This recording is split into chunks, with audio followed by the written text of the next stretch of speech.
Vamos lá, Tem Sérgio? 1 minuto. 1 minuto, tá? 1 minuto. Vamos lá? Você conta. Eu conto, fica tranquilo. Chefe, fala comigo mais um pouco, deixa eu ver uma coisa.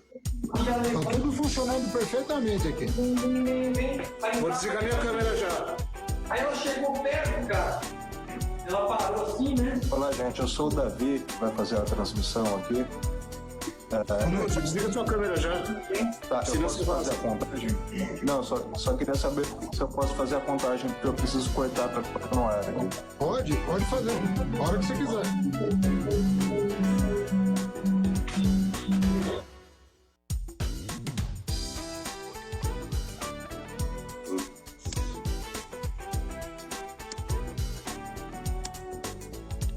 Che-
inaugurações de universidades, institutos federais com o presidente.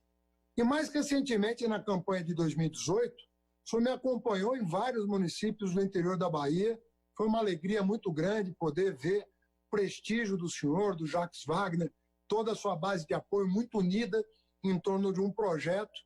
E eu percebi que uma das suas prioridades, se não a maior, já era, em 2018, a saúde. Eu conheci uma policlínica no interior da Bahia e o senhor dizia, isso aqui é o futuro, Haddad.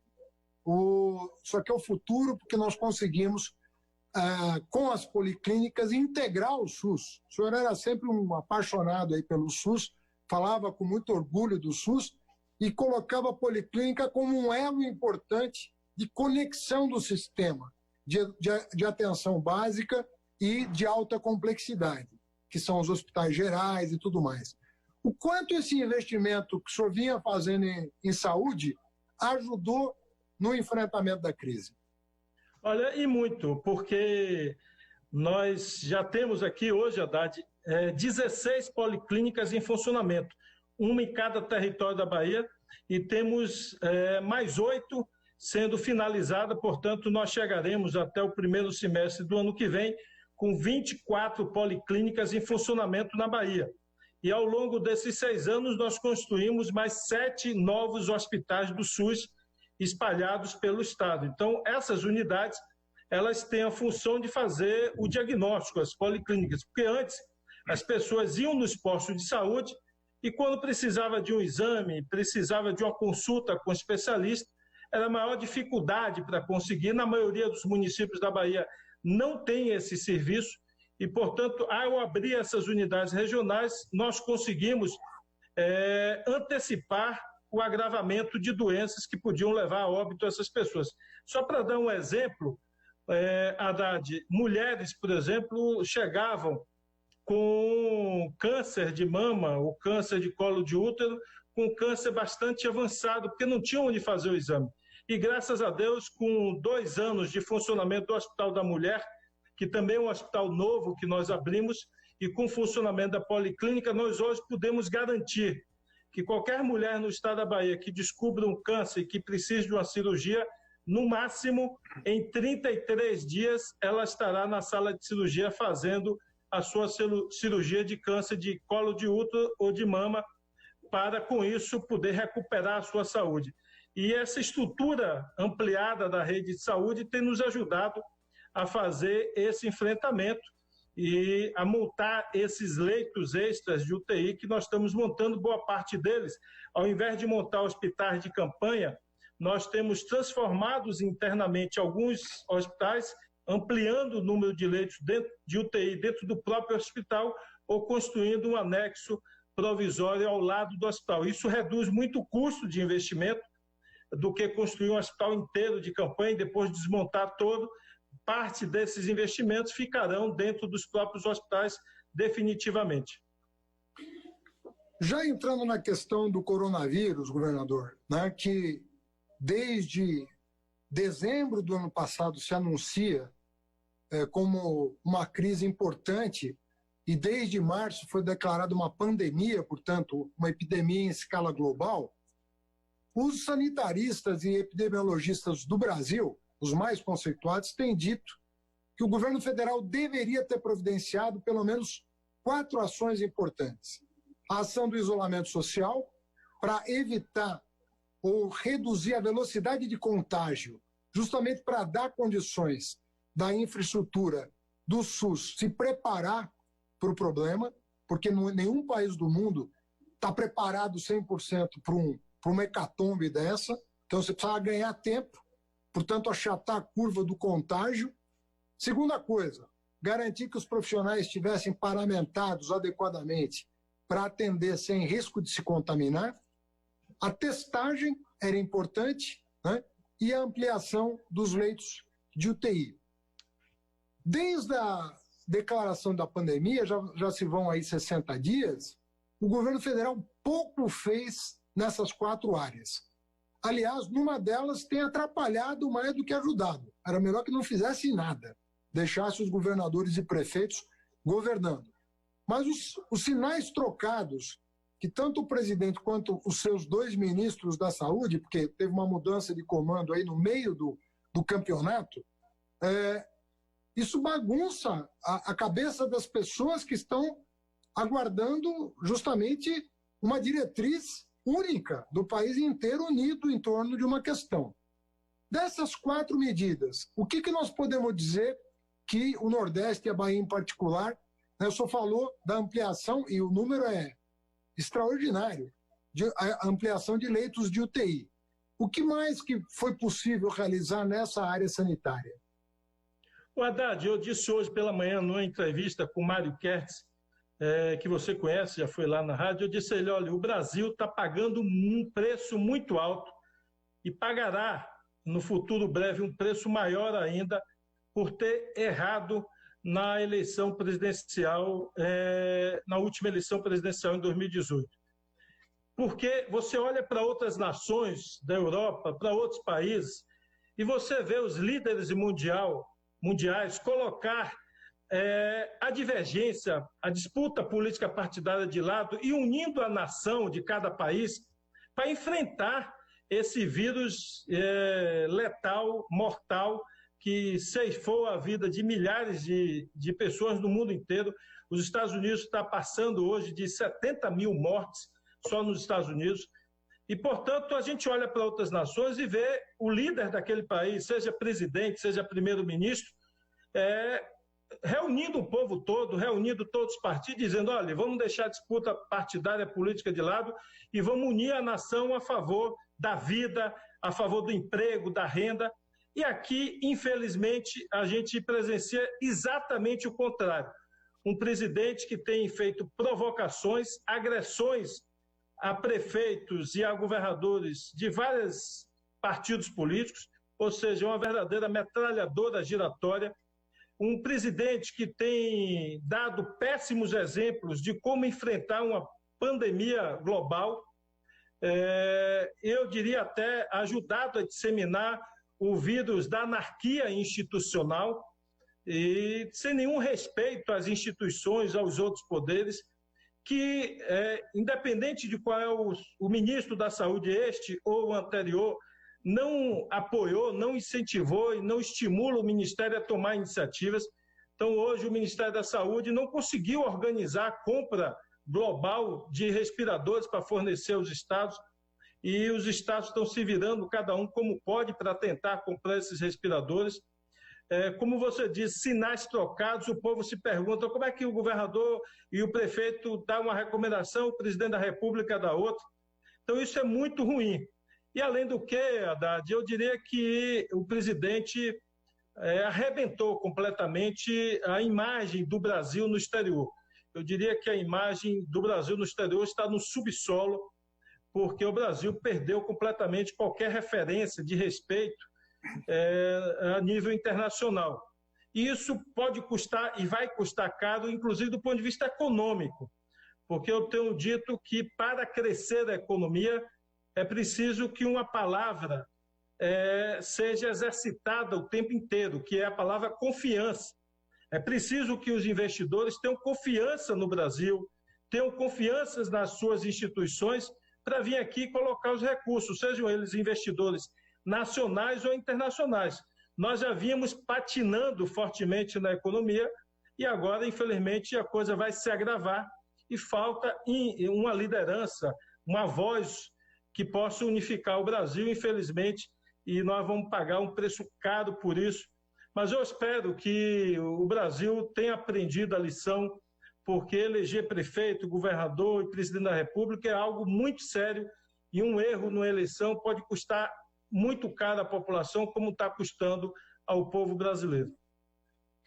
Fernando, eu vou entrar um pouquinho na parte econômica, porque também na área econômica a oposição está sendo obrigada a encantonar o presidente para tirar do governo federal as medidas necessárias para dar suporte às famílias, às empresas, sobretudo micro e pequenas empresas, e a estados e municípios. Nós, lá atrás, o PT definiu que eram 3 blocos que nós íamos atuar para dar suporte. Então, a primeira medida, claro, era a medida de dar o suporte às famílias. O governo federal ofereceu, teve a coragem de oferecer uma renda básica mensal de R$200 por família. Graças à ação da oposição, nós constrangemos o governo, nós pedimos um salário mínimo, que é o que manda a Constituição, o governo relutou, queria os 200, e no final das contas acabou saindo o benefício de R$600, que é 3 vezes melhor do que os 200, mas ainda aquém do necessário para que as famílias possam se manter nos 60 dias de quarentena com dignidade. Mas ok, foi um avanço. O atraso agora é do governo em pagar. Não pagam. Então, cada hora inventam uma coisa. O Brasil é o país que tem o melhor cadastro social do planeta. Trabalho que foi feito por muitos governos, sobretudo pelo Lula e pela Dilma, de organizar o cadastro nacional, chamado CAD único. É um cadastro só, todo brasileiro está com o seu nome lá, o governo quiser abrir uma conta corrente, pagar. Segundo ponto, estados e municípios. Por quê?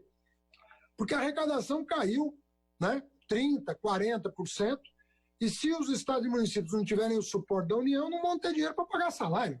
Simples assim. E nós estamos falando de salário de policial militar, salário de professor, salário de médico e enfermeiro, de quem está na linha de frente do combate à pandemia. Em terceiro lugar, nós temos que dar condições das empresas pagarem a folha de pagamento. Se elas não tiverem condição de pagar a folha de pagamento, o comércio vai entrar em colapso. O comércio que pode abrir vai entrar em colapso. E depois da pandemia, todos que abrirão não terão clientes para os seus produtos. Eu queria lhe perguntar, em primeiro lugar, o senhor tem na sua... Eu sei que o senhor não está podendo sair para abraçar o povo, o senhor é um homem responsável, mas o senhor é uma pessoa que tem escuta, né? De rádio, de TV, o povo acaba fazendo chegar ao senhor. O senhor tem ideia de quantas famílias baianas estão hoje nas filas, nas enormes filas da Caixa Econômica Federal? Ponto 2. O projeto aprovado na Câmara e no Senado, que também foi arrancado pela oposição do governo, porque o governo queria dar uma mixaria de recurso para governador e prefeito. A oposição bateu e conseguiu aprovar um projeto na sexta-feira no Senado, talvez hoje seja votado na Câmara e seria o segundo, né, a segunda dimensão do plano econômico que, na verdade, a oposição é que construiu.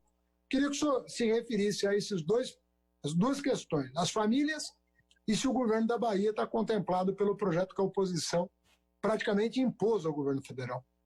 Olha, Haddad, o que você levanta é importantíssimo. Nós temos acompanhado, inclusive, que outras nações têm feito, a Alemanha, vários países da Europa, e o mundo inteiro só enxergou e enxerga um caminho. É preciso o governo federal de cada país fazer um investimento forte. Primeiro, um investimento de socorrer as famílias que estão sem poder trabalhar, sem poder ter sua renda para poder sobreviver nesse período. Então, eu vi um dado aqui nos Estados Unidos surpreendente, que nos últimos 100 anos é o maior volume de pessoas que buscam o seguro-desemprego. São 20 milhões de americanos que estão buscando retirar o seguro-desemprego. Nenhum outro momento na história recente americana teve um volume tão grande, nem qualquer outra crise. A crise de 2009, o número registrado são de 4 milhões de americanos. Dessa vez são 20 milhões. Então, essa é uma decisão de todos os países do mundo. Por quê? Ou você permite que as pessoas saiam para a rua e vão morrer, ou você pede às pessoas que fiquem em casa e dá um mínimo de ajuda para elas sobreviverem enquanto passa a tempestade, passa esse temporal que nós estamos vivendo, o temporal do vírus. E, infelizmente, o governo federal fez, eu diria, empurrado, graças a Deus, pelo Congresso Nacional e nossos deputados. É evidente que tem diferenças de valores, tem as polêmicas ideológicas, mas acho que a Câmara e o Senado têm cumprido o seu papel de empurrar, entendendo que é preciso socorrer as famílias mais pobres. Me preocupa muito a situação da Caixa Econômica, acho que essa má vontade do governo tem criado, inclusive, esse caos, porque poderia diluir, não só a Caixa fazer esses pagamentos, botar no Banco do Brasil, botar no Banco do Nordeste, por exemplo, são bancos públicos, isso ajudaria muito a diluir a presença nas agências, diminuindo as filas e até botando horário extra de funcionamento para o banco. E a segunda coisa, ajuda estados e municípios, que não só aqui no Brasil, mas em qualquer lugar do mundo, o poder maior financeiro, econômico, está na mão da União. E seguindo os passos de outros países, o Senado aprovou no sábado, aí, no final de semana, essa ajuda a estados e municípios. Cada um de nós, é evidente, vai ter uma avaliação. Eu, é evidente, como governador da Bahia, reclamo pelo fato da Bahia ter ficado em último lugar na distribuição per capita dos valores. Ficou lá em 27º lugar. Mas eu bato palma para os senadores por ter tido a vontade, a determinação de ajudar os estados. Então, a gente pode ter, olha, acho que o projeto ficaria melhor assim ou de outra forma. Eu, por exemplo, tinha várias sugestões para ter um projeto mais justo, mas eu não posso deixar de agradecer e de aplaudir o Senado da República por sua determinação, sua vontade e de entender que estamos numa federação e o ente federal mais forte tem que socorrer os entes subnacionais, estados e municípios para manter. Afinal de contas, 90% dos serviços educacionais, de saúde, de segurança, de apoio à agricultura estão colocados na mão dos estados e municípios. É importantíssimo essa ajuda e hoje eu espero, hoje ou amanhã, ser votado na Câmara dos Deputados. Governador, queria lhe perguntar um pouco, uma das preocupações que o Brasil tem hoje é com a questão do Pacto Federativo, né? Porque fala-se muito do conflito que o presidente estabelece praticamente semanalmente, estabelece conflito com o Congresso e estabelece conflito com o Supremo. Então, todo momento, o presidente está arrumando confusão com o Congresso e com o Supremo. Mas, às vezes, as pessoas não têm a dimensão do quão grave é o ataque que o Bolsonaro faz ao Pacto Federativo. A maneira como ele trata os governadores de Estado, em especial os do Nordeste. Parece que ele tem uma predileção em atacar o Nordeste. Eu acho que ele confunde a quantidade de votos que ele teve no Nordeste, que foi pequena, ele confunde isso com o dever do presidente da República, depois da eleição, de fazer o que tem que ser feito para todos os brasileiros, independentemente da região, da classe social, da cor da pele. Esse problema está resolvido. Vai se recolocar em 2022. Até lá, ele tem que ser presidente de todos os brasileiros, coisa que ele se recusa a ser. E ele tem desferido ataques, sobretudo, a 2 governadores, o do Maranhão e o da Bahia. O senhor é alvo constante dos ataques do Bolsonaro.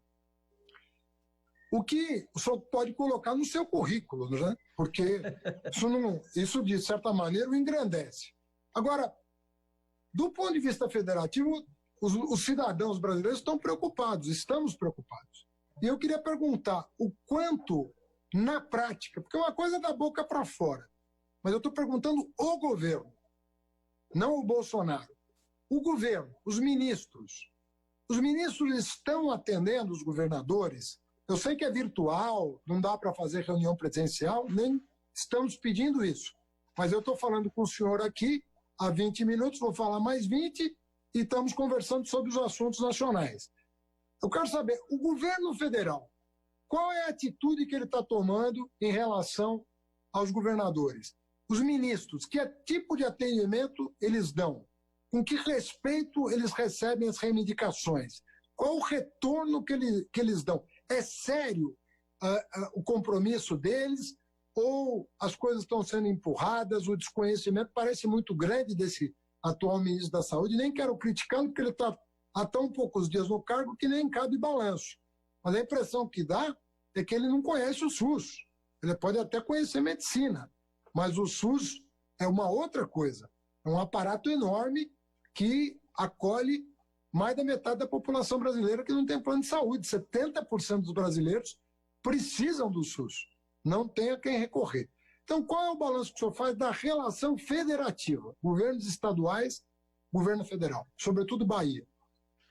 Olha, Haddad, você sabe, você teve na maioria dos estados do Nordeste mais de 70% dos votos.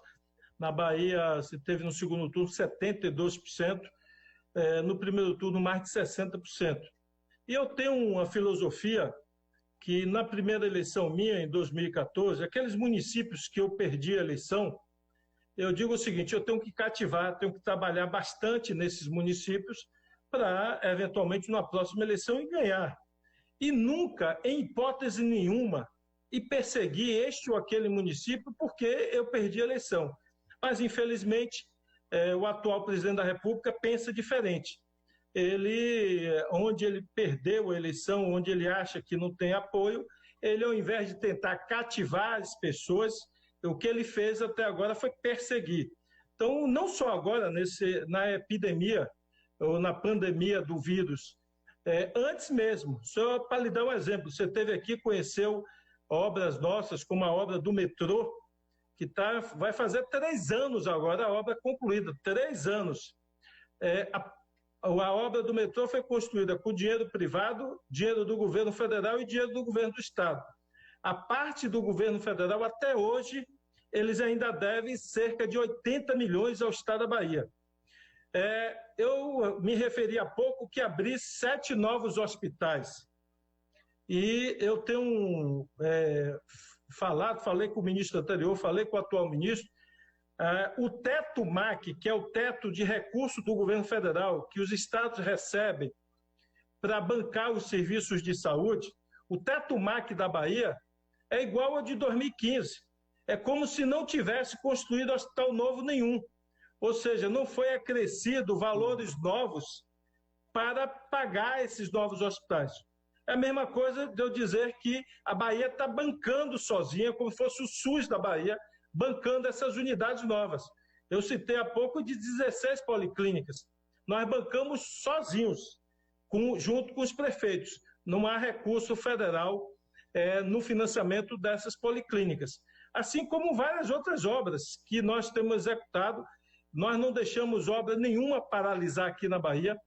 E, infelizmente, nós temos antecipado o recurso e o governo federal não paga a sua parte. E alguém poderia ter a boa expectativa de que com o coronavírus esse comportamento iria mudar. Mas, infelizmente, não mudou. Os ataques continuam e, infelizmente, eu acho que toda vez que ele é pressionado, que a população cobra alguma posição técnica, alguma posição de gestão, de gestor público, ele devolve com agressão aos governadores que cobram essa situação. Recentemente, ele adjetivou a mim e a outros governadores com o termo de palhaçada que os governadores estavam fazendo pelo fato de a gente estar tentando salvar vidas humanas. E eu disse, a minha expectativa, eu não vou usar as palavras que normalmente nem os gestos que o presidente utiliza para se comunicar, para tratar a imprensa, como ontem jornalistas foram agredidos em Brasília, ou mesmo as palavras grosseiras que ele utiliza para se dirigir a seus adversários políticos, ou mesmo a jornalistas, quando fazem perguntas que ele considera inconvenientes. Eu disse, eu não vou responder porque a minha formação educacional é diferente, eu só espero que o presidente tenha sensibilidade humana e respeitar as famílias das vítimas, respeitar todos os pais de famílias, trabalhadores que estão nesse momento tensos, preocupados, filhos preocupados se os pais vão contrair coronavírus, preocupados com a situação econômica, financeira, se vão voltar a ter seu emprego depois. Enfim, uma ansiedade, uma inquietação natural no momento de pandemia, em vez de ter o presidente com a palavra serena, madura, acolhedora, não. Você tem um presidente que é agressão todos os dias, ameaça todos os dias. É um erro gravíssimo que o Brasil cometeu, uma escolha absolutamente equivocada e nós estamos pagando o preço disso. E eu disse outro dia, eu só espero que o vírus do bom senso, o vírus da responsabilidade, contamine o presidente e ele amanheça qualquer dia desse, pensando na nação, pensando no Brasil, e não pensando apenas na sua família ou nos seus interesses. Governador, o senhor falou de um assunto muito importante, que é a imagem do Brasil no exterior. Realmente, eu tenho muitos amigos que lecionam fora, em universidades europeias e americanas, e a imagem do país, mas nunca, nem no Império, nem na República Velha, em nenhum momento da nossa história, o Brasil teve uma imagem tão depauperada pelo seu próprio presidente como agora.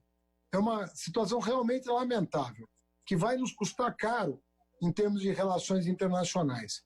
Mas vocês do Nordeste, o senhor é o líder do processo, vocês do Nordeste inventaram uma novidade muito benfazeja, que é o consórcio do Nordeste.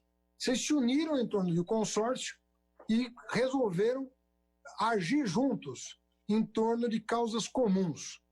E, não para surpresa minha, mas para o espanto de alguns, esse consórcio, inclusive, tem mantido relações com o exterior. Não como país independente, porque não se trata disso, mas como entes subnacionais que têm interesses próprios, que têm uma forma de gestão diferenciada, que têm as finanças em ordem, que têm o respeito pelos líderes que escolheu, de estabelecer relações de parceria com o mundo, sejam países, sejam províncias, sejam estados de outros países. Eu queria que o senhor desse uma rápida pincelada no que tem sido a experiência de liderar o consórcio do Nordeste.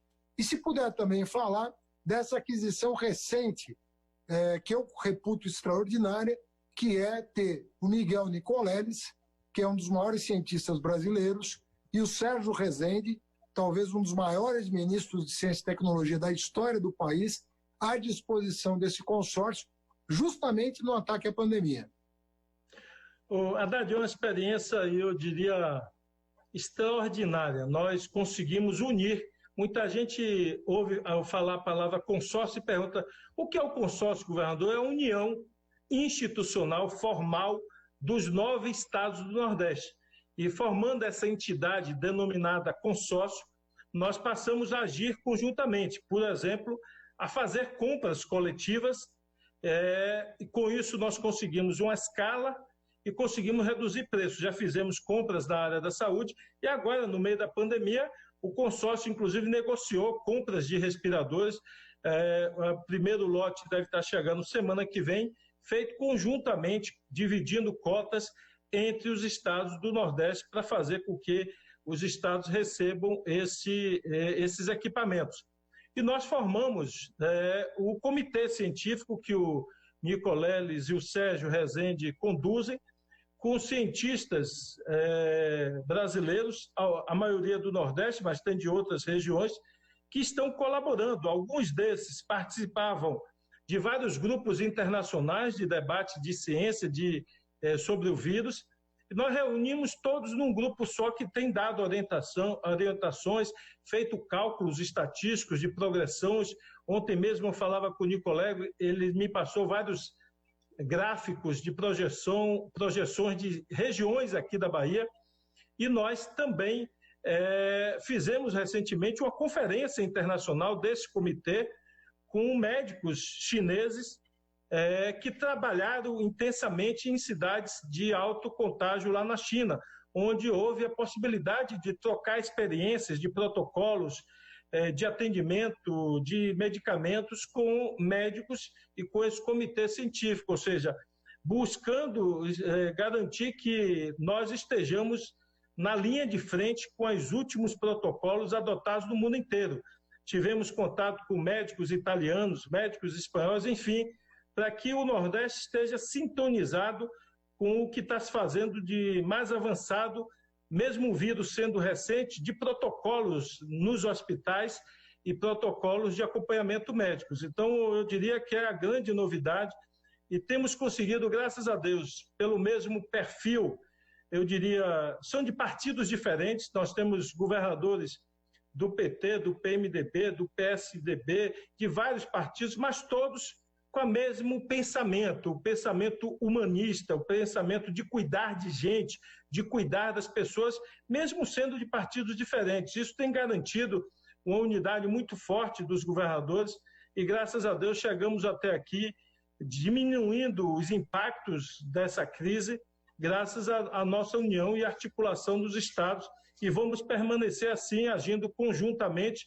buscando soluções que possam ser compartilhadas.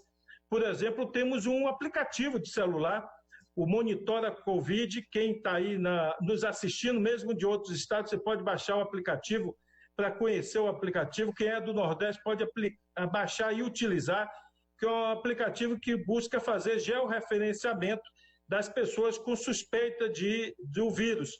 E com isso nós conseguimos rastrear num raio de 200 metros onde estão uma pessoa da outra de contágio. Com isso, a vigilância sanitária pode agir dentro de um condomínio, dentro de uma comunidade, isolando e buscando testar aquela comunidade onde estão aparecendo casos suspeitos.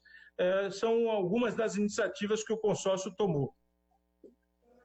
Governador, nós estamos rumando aqui para o final da nossa primeira entrevista ao vivo. Tive a honra de fazer com o senhor. Grande governador da Bahia, um dos melhores governadores do país, segundo todas as pesquisas de opinião. E eu queria que o senhor encerrasse o programa aqui na UOL TV, nas redes sociais. O senhor está falando para muita gente, o senhor está falando com os seguidores do presidente Lula, do Fernando Haddad, da presidenta Dilma, com seus próprios seguidores aí da Bahia.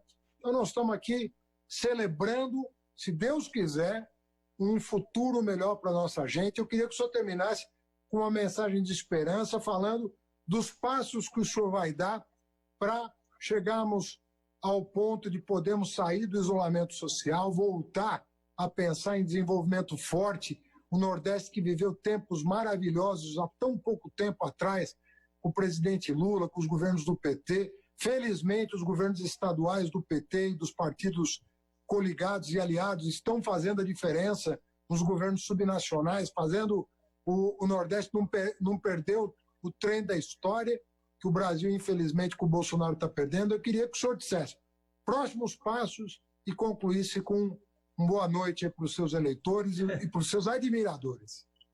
Ô Haddad, foi um prazer enorme estar aqui com você. Eu tenho dito desde o início dessa pandemia que nós precisamos de serenidade e de responsabilidade para conduzir esse momento difícil. E eu digo sempre, eu respondi ontem para algumas pessoas no Instagram, nas mensagens postadas na caixa, dizendo assim: eu rezo todos os dias para Deus fortalecer em cada ser humano da Bahia, do Nordeste do Brasil, os valores mais nobres de humanidade, porque na crise, na pandemia, muitos se dispersam, muitos colocam esses valores em segundo lugar. Eu rezo para todo dia para que as pessoas coloquem os valores cristãos, os valores da solidariedade, do humanismo em primeiro lugar. Nós precisamos, nesse momento, ser responsáveis, atuar com muita serenidade e com muito humanismo, e com muita solidariedade, pensando no povo, pensando nas pessoas que mais precisam. Não é fácil, o momento é muito difícil, não só no Brasil, no mundo inteiro.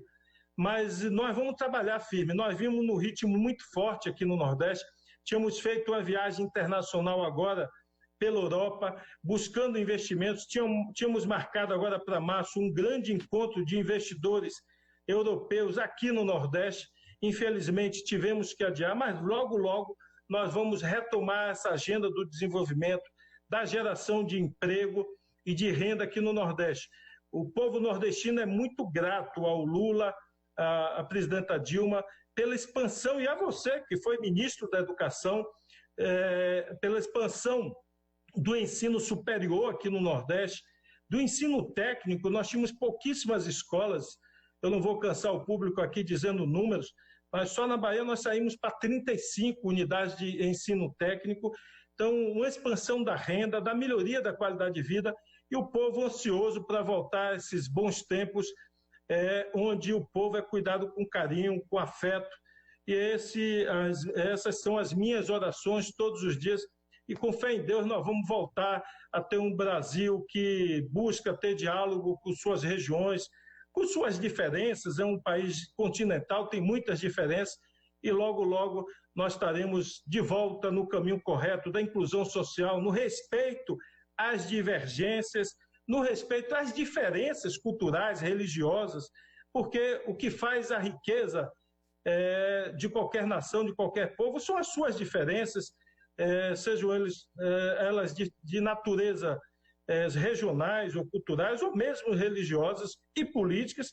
O que não podemos ter é nenhuma visão ditatorial, nenhuma visão absolutista e nenhuma visão preconceituosa das pessoas. Isso, com certeza, vai virar a página do passado no Brasil, para a gente falar de futuro e falar de otimismo, com certeza. Estaremos juntos com você, Haddad, com o povo brasileiro, construindo um Brasil melhor para todos nós. Muito obrigado e boa noite para todos. Que Deus nos abençoe. Boa noite, governador. Minha saudação para o Nordeste. Eu sou entusiasta e fã dos governos dessa grande região brasileira. Muito boa noite para o senhor. Um abraço. Outro.